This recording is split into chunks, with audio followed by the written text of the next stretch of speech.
In the heart of a dense ancient forest stood the Whispering Oak, a tree shrouded in dark legends.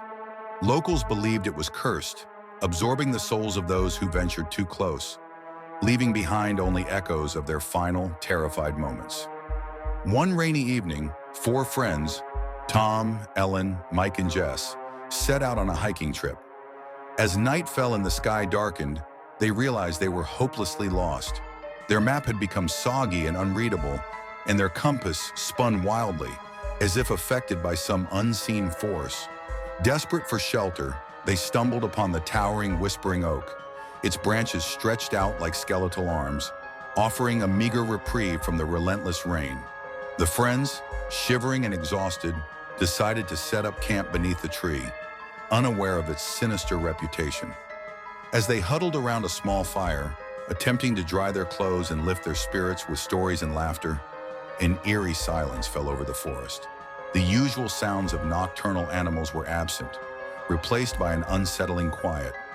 Then faintly at first, they began to hear whispers, soft, indistinct voices carried on the wind. "Did you hear that?" Ellen asked, her voice barely a whisper itself. "It's just the wind," Tom replied, though his eyes betrayed his unease. Suddenly, the fire flickered and died, plunging them into darkness.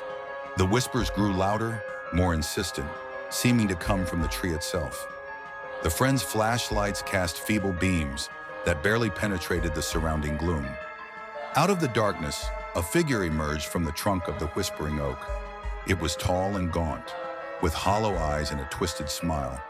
Its skin was ashen, and its fingers ended in sharp, claw-like nails. Who are you?"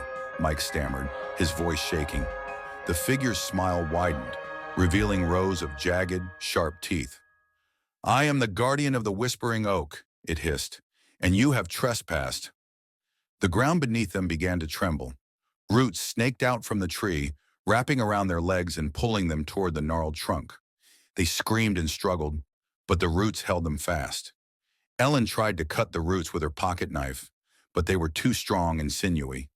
One by one, the friends were pulled into the tree, their screams echoing through the forest. As each one disappeared into the dark, twisted bark, the whispers grew silent and the forest returned to its eerie stillness.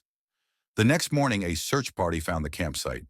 The hikers' tents and belongings were scattered around the base of the Whispering Oak, but there was no trace of Tom, Ellen, Mike, or Jess.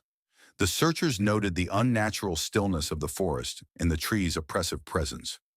From that day on, the legend of the Whispering Oak grew even darker. Locals claimed to hear the voices of the lost hikers, their desperate cries for help carried on the wind. The tree, they said, stood taller and stronger, nourished by the souls it had claimed. The forest remained undisturbed, and the Whispering Oak loomed as a grim reminder of the fate awaiting those who dared to challenge its curse.